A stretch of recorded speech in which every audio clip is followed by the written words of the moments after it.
Produção de conto. Essa é a nossa aula. Vamos avançando.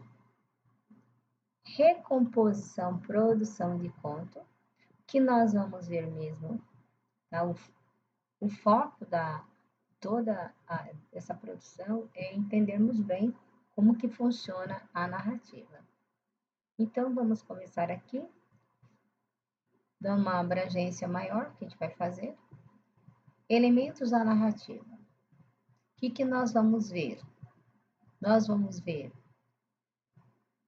narrador,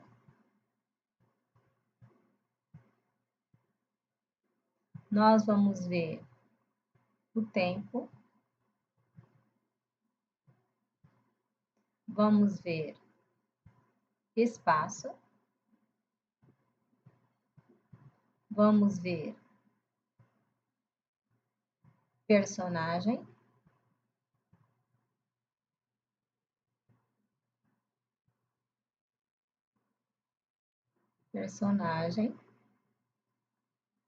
e também o enredo. Aspectos gerais sobre os gêneros narrativos. Como nós vamos trabalhar com conto, vocês têm que ter uma noção que não existe só contos como gêneros narrativos. Pelo menos vou falar de 4. Mitos, é o primeiro que nós vamos trabalhar aqui. Mitos foram e são ainda usados para explicar o nascimento de seres ou de fenômenos. Não vou me ater muito à característica dos mitos, mas só dizer que eles são narrativos também. Temos a mitologia grega, mitologia egípcia, nórdica, hindu. E esse exemplo dessa imagem aqui é um panteão de deuses gregos, que está inteiramente ligado à mitologia. Mitologia é uma narrativa simbólica que busca explicar a origem de coisas, das coisas, né? E aí, se vocês tiverem curiosidade de saber mais, procure estudar então o mito. O que nós vamos a ter, repetindo, é saber que mitos também faz parte da narrativa, é contar história. Segundo aqui, nós vamos também apontar aqui a crônica e o testemunho, que são experiências vividas, né? Crônica e testemunho são experiências vividas que também são narrativas. Então, vamos aqui a um conceito breve do que é crônica. Crônica, narrativa curta. Só um momentinho aqui. Deixa eu dar uma consertada aqui. Colocar dentro da concordância. Tá pensando em texto, né? Narrativo, aqui eu tô falando de crônica. Para concordar. Crônica narrativa. Crônica narrativa curta, geralmente jornalística, que aborda acontecimentos cotidianos de uma forma artística e pessoal, com foco na reflexão e ou em humor. Só que eu quero salientar para vocês que a crônica, ela não tem só crônica narrativa, tem crônica argumentativa, lírica e algumas outras. Mas o que nós vamos marcar mesmo nesse nosso estudo, lembrar que a crônica narrativa, ela apresenta as características de qualquer outro texto narrativo. Tem personagem, narrador, tempo, espaço. Então, a crônica também se inclui nos textos narrativos. Aí eu coloquei para exemplificar, para gostar de ler. Temos aqui Carlos Drummond de Andrade, temos Fernando Sabino, Paulo Mendes de Campos, Rubem Braga, temos Carlos Eduardo, aqui não está muito claro, tem José Carlos Oliveira, tem Luiz Fernando Veríssimo, são autores brasileiros que são grandes cronistas, tá?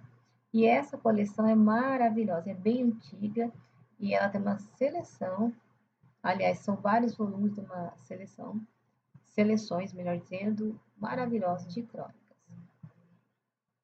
Avançando mais um pouquinho, então, crônica, também tem crônica narrativa. Aí, nós temos também o testemunho. O que é o testemunho? É relato de uma experiência pessoal em literatura, pode ser a narração em primeira pessoa do evento significativo ou evento significativo, traumático ou mesmo transformador. Desculpa, voltando. A caneta aqui voltou. Transformador, vivenciado pelo narrador. Como que é isso? São testemunhos diretos, relatos em primeira pessoa. Aí eu achei por bem citar alguns exemplos aqui. As aventuras de Huckleberry, não sei se é assim que se pronuncia, de Mark Twain. Embora ficcional, a narrativa em primeira pessoa de Huck oferece um testemunho da vida no rio Mississippi e das questões raciais da época.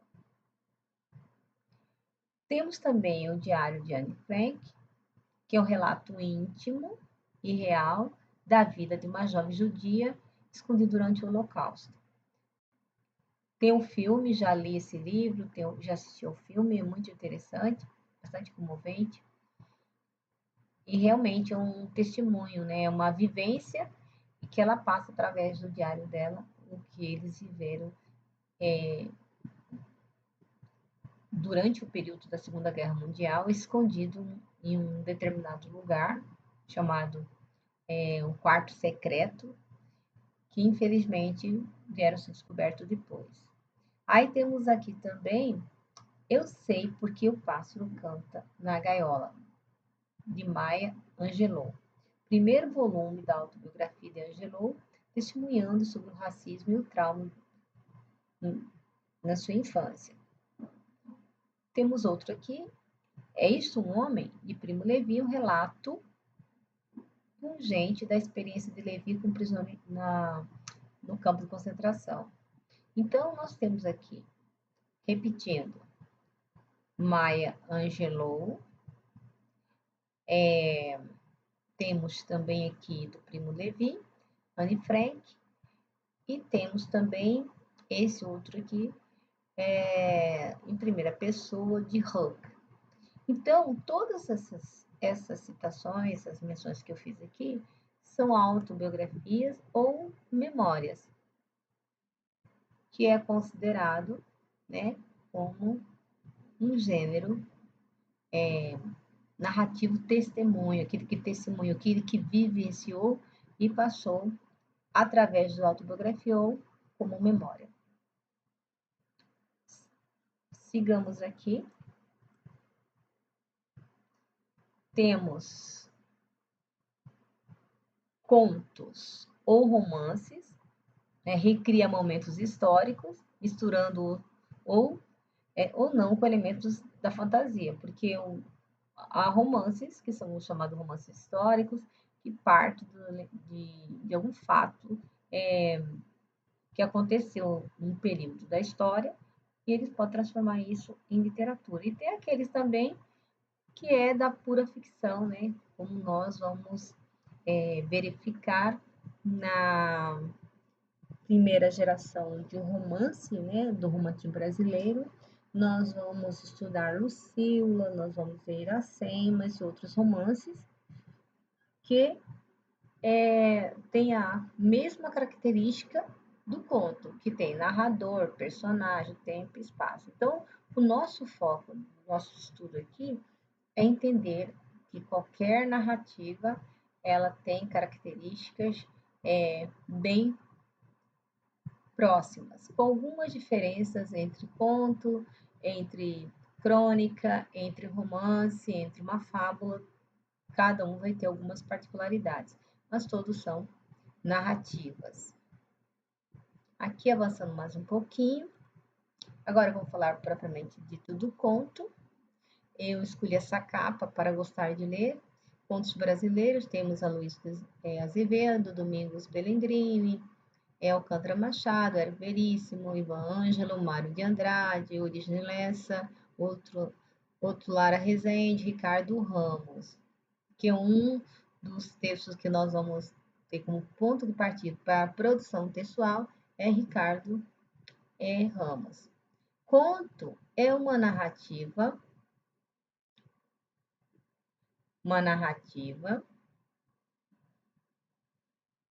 curta, geralmente com um único conflito, tá?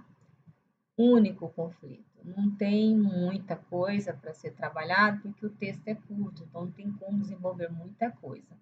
Ou o tema central, personagens e cenários são limitados, um desfecho claro.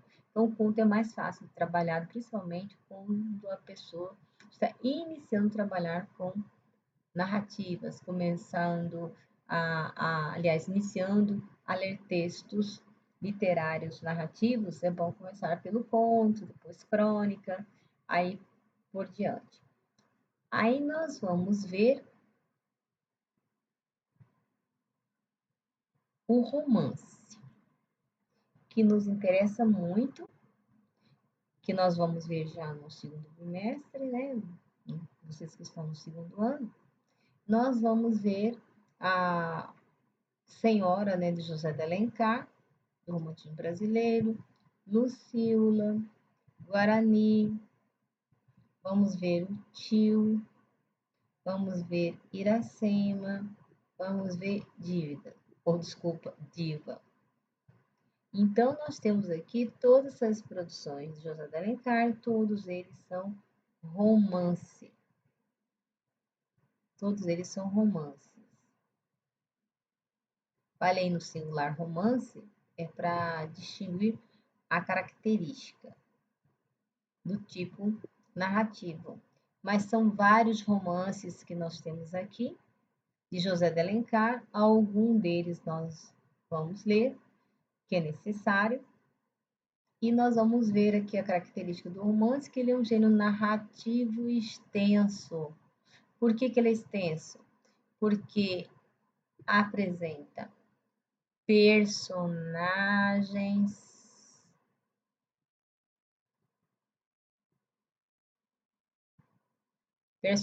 em vários núcleos.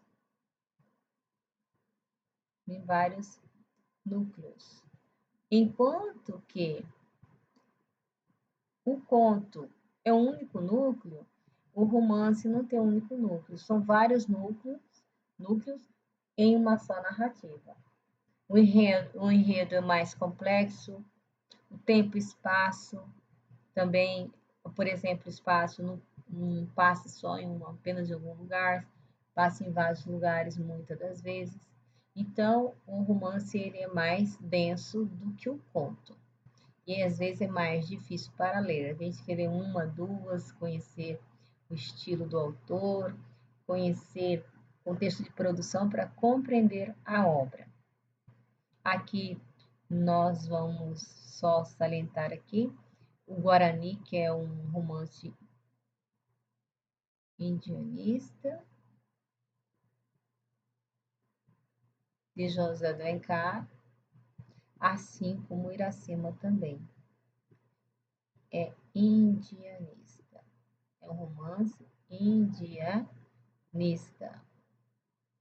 O José de Alencar tem romances que ele produziu urbano, histórico. Então, nós vamos ver a grande produção desse grande autor brasileiro. Eu não vou adentrar muito na explicação da literatura, mas a ter aqui com a questão mesmo do que é o gênero narrativo, né? As questões dos elementos narrativos, as diferenças. Enquanto que o conto é curto, o romance ele é extenso, porque passa-se, né, em vários núcleos. E aí, nós vamos ver aqui os elementos da narrativa são enredo, personagem, narrador, espaço, tempo. Nós vamos a ter aqui, a partir dessa imagem, para entender o que é o enredo. O enredo, na verdade, é o que? É a própria história. É o ponto de partida, o desenvolvimento. Nesse desenvolvimento, com certeza, sempre acontece alguma complicação. Aí temos o clímax, que é o ponto mais tenso. Vou até apagar aqui, ficou muito juntinho. O ponto mais tenso. E o desfecho é o final da história.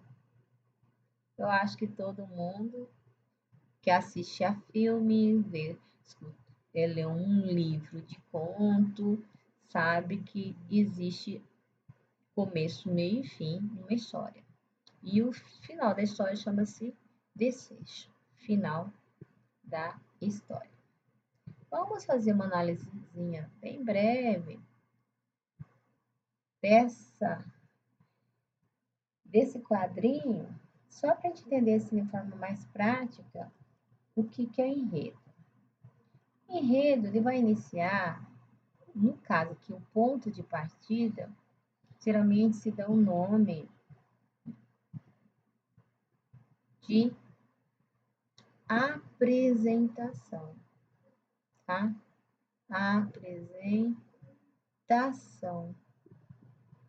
Na apresentação vem o título, né, na mente, vem os primeiros momentos mais importantes com no geral, o personagem principal e depois a sequência dos acontecimentos da narrativa. Luluzinha a Caçadora.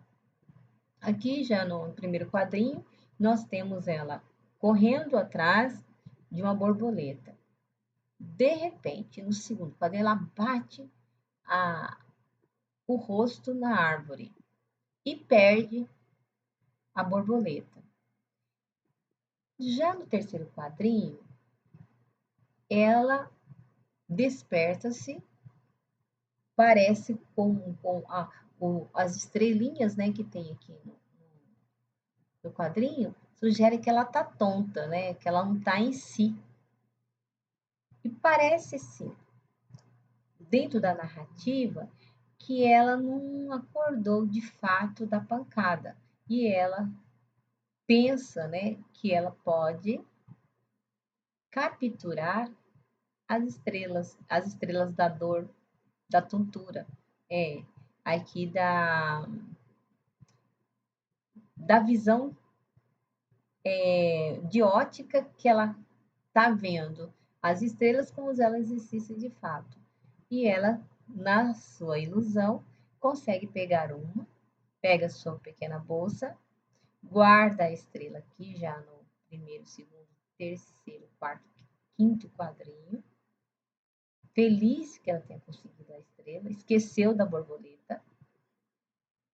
E aí ela encontra com o Bolinha e diz para a Bolinha: Bolinha, eu consegui capturar uma estrela. Para a tristeza dela, a estrela não está lá. E o Bolinha, vendo essa situação, no mínimo, ela acha e aliás, ele acha que ela não está bem da cabeça. Como é que eu sei disso? É só olhar aqui no movimento, né, desse sinal cinético aqui, de movimento do dedo indicador, faz um movimento como se ela estivesse biruta, né, tonta, fora de si. E assim é o desfecho da história. O que eu quero mostrar? Eu quero mostrar para vocês na leitura que eu fiz,